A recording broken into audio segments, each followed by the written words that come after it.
Selamat datang di Katolikast, tempat kita belajar untuk menjadi murid Kristus yang lebih baik. Katolikast bertujuan membantu kita semua untuk semakin berakar dalam iman pada Yesus, bertumbuh dalam persaudaraan dengan semua orang, serta berbuah dalam berbagai karya kasih demi gereja, bangsa, dan sesama. Katolikast berisi cerita kesaksian dan refleksi hidup sebagai pengikut Kristus, katekese iman yang relevan dan praktis untuk hidup sehari-hari, serta dialog topik-topik kekinian dengan berbagai narasumber untuk memperkaya hidup iman kita semuanya. Selamat mendengarkan, Tuhan memberkati.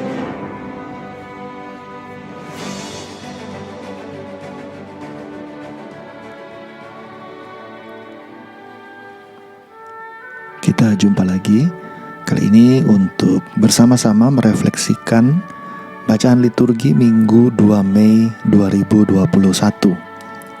Seperti biasa, saya akan bacakan dulu bacaan-bacaannya.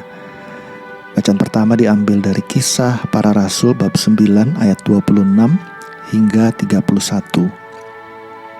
Setelah dibaptis dalam nama Yesus, Saulus pergi ke Yerusalem. Di sana ia mencoba menggabungkan diri dengan murid-murid Yesus, tetapi semuanya takut kepadanya, karena mereka tidak dapat percaya bahwa Saulus juga seorang murid. Tetapi Barnabas menerima dia, lalu membawanya kepada rasul-rasul dan menceritakan kepada mereka bagaimana Saulus melihat Tuhan di tengah jalan dan bahwa Tuhan berbicara dengan dia. Juga diceritakannya bagaimana keberanian Saulus mengajar di Damsyik dalam nama Yesus. Maka Saulus tetap bersama-sama dengan mereka di Yerusalem, dan dengan berani ia mengajar dalam nama Tuhan. Saulus juga berbicara dan bersoal jawab dengan orang-orang Yahudi yang berbahasa Yunani, tetapi mereka itu berusaha membunuh dia. Akan tetapi setelah hal itu diketahui oleh saudara-saudara anggota jemaat, mereka membawa Saulus ke Kaisarea dan dari situ membantu dia ke Tarsus. Selama beberapa waktu, jemaat di seluruh Yudea, Galilea, dan Samaria berada dalam keadaan damai. Jemaat itu dibangun dan hidup dalam takut akan Tuhan. Jumlahnya makin bertambah besar oleh pertolongan dan penghiburan Roh Kudus. Bacaan kedua diambil dari surat 1 Yohanes 3 ayat 18 sampai 24. Anak-anakku, marilah kita mengasihi bukan dengan perkataan atau dengan lidah, tetapi dengan perbuatan dan dalam kebenaran. Demikianlah kita ketahui bahwa kita berasal dari kebenaran dan kita dapat menghadap Allah dengan hati tenang. Sebab jika kita dituduh oleh hati kita, Allah adalah lebih besar daripada hati kita dan Ia mengetahui segala sesuatu. Saudara-saudaraku yang terkasih, jikalau hati kita tidak menuduh kita, maka kita mempunyai keberanian penuh iman untuk mendekati Allah. Dan apa saja yang kita minta dari Allah, kita peroleh daripadanya, karena kita menuruti segala perintahnya dan berbuat apa yang berkenan kepadanya. Inilah perintah Allah itu, yakni supaya kita percaya akan nama Yesus Kristus anaknya, dan supaya kita saling mengasihi sesuai dengan perintahnya yang diberikan Kristus kepada kita. Barang siapa menuruti segala perintahnya, ia diam di dalam Allah dan Allah di dalam dia. Dan beginilah kita ketahui bahwa Allah ada di dalam kita, yaitu Roh yang telah Ia karuniakan kepada kita. Bacaan Injil diambil dari kitab Yohanes bab 15 ayat 1 sampai 8. Dalam amanat perpisahannya, Yesus berkata kepada murid-muridnya, "Akulah pokok anggur yang benar dan Bapakulah pengusahanya.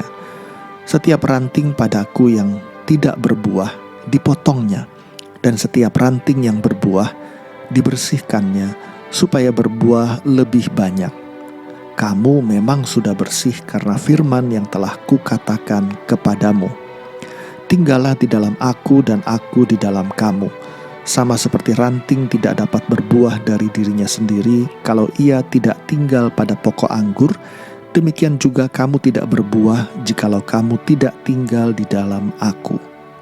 Akulah pokok anggur dan kamulah ranting-rantingnya. Barang siapa tinggal di dalam aku dan aku di dalam dia, ia berbuah banyak. Sebab di luar aku kamu tidak dapat berbuat apa-apa. Barang siapa tidak tinggal di dalam aku, ia dibuang keluar seperti ranting dan menjadi kering. Kemudian dikumpulkan orang dan dicampakkan ke dalam api lalu dibakar. Jikalau kamu tinggal di dalam aku dan firmanku tinggal di dalam kamu, mintalah apa saja yang kamu kehendaki dan kamu akan menerimanya. Dalam hal inilah Bapa-Ku dipermuliakan, yaitu jika kamu berbuah banyak, dan dengan demikian kamu adalah murid-murid-Ku. Teman-teman semuanya, pada bacaan Injil kita melihat bagaimana Yesus menjelaskan apa artinya menjadi seorang murid yang tinggal di dalam Tuhan. Yesus bilang Tuhan itu seperti pokok anggur yang benar. Bapa adalah pengusahanya. Lalu kita semua ini murid-murid adalah seperti ranting-ranting dari pohon itu. Kalau ranting itu tidak melekat pada pokok anggur, pada batang yang utama, maka ranting itu akan mati. Sehingga kalau mau berbuah terus, maka dia harus terus melekat. Maka pertama-tama sebagai murid, kita perlu melekat kepada Kristus. Ingat, bukan melekat pada perbuatan baik. Pertama-tama melekat pada Kristus. Melekat pada Kristus akan berbuah baik. Jadi ada perbedaan antara orang-orang yang melekat pada Kristus lalu buahnya adalah kasih dan perbuatan baik, dan orang-orang yang tidak melekat pada Kristus tetapi hanya fokus pada perbuatan baik saja. Seorang murid itu pertama-tama melekat pada Kristus, karena kita semua adalah ranting-ranting yang perlu melekat pada pokok anggur. Artinya, dengan melekat pada pokok anggur, maka buah-buah kebaikan yang kita hasilkan itu berasal dari inspirasi iman, bukan hanya sekedar perbuatan baik karena tuntutan sosial ataupun etika masyarakat, tetapi sungguh-sungguh lahir dari relasi dengan Kristus. Nah, yang menarik adalah sebuah pohon itu ada ranting-ranting yang mungkin mati atau nggak berbuah sehingga dipotong. Artinya dalam hidup kita masing-masing, walaupun kita melekat pada Kristus, ada kalanya ada bagian-bagian tertentu dalam hidup kita yang perlu dibersihkan. Proses dibersihkan itu adalah proses yang mana karakter kita dibentuk.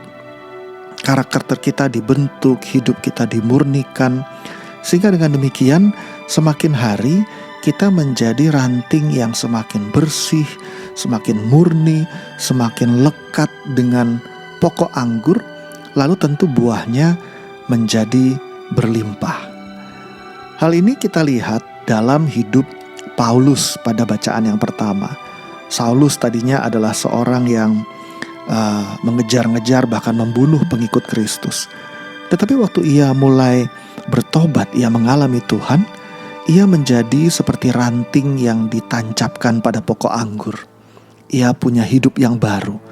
Lalu dengan hidup yang baru itu kita lihat bagaimana Saulus berubah dari yang tadinya melekat pada peraturan, dari yang tadinya mengejar-ngejar dan membunuh pengikut Kristus, ia menjadi orang yang mewartakan kasih dan kabar keselamatan. Murid-murid atau para rasul yang awalnya tidak tahu, awalnya ketakutan. Tetapi waktu mereka tahu bagaimana Saulus itu telah bertobat, mereka menjadi terbuka dan menerima Saulus dengan kasih. Maka kita lihat para jemaat perdana gereja, rasul-rasul dan termasuk Saulus, mereka hidup di dalam kasih karena mereka semua melekat pada pokok anggur yang adalah Kristus. Lalu mereka mulai menghasilkan buah limpah.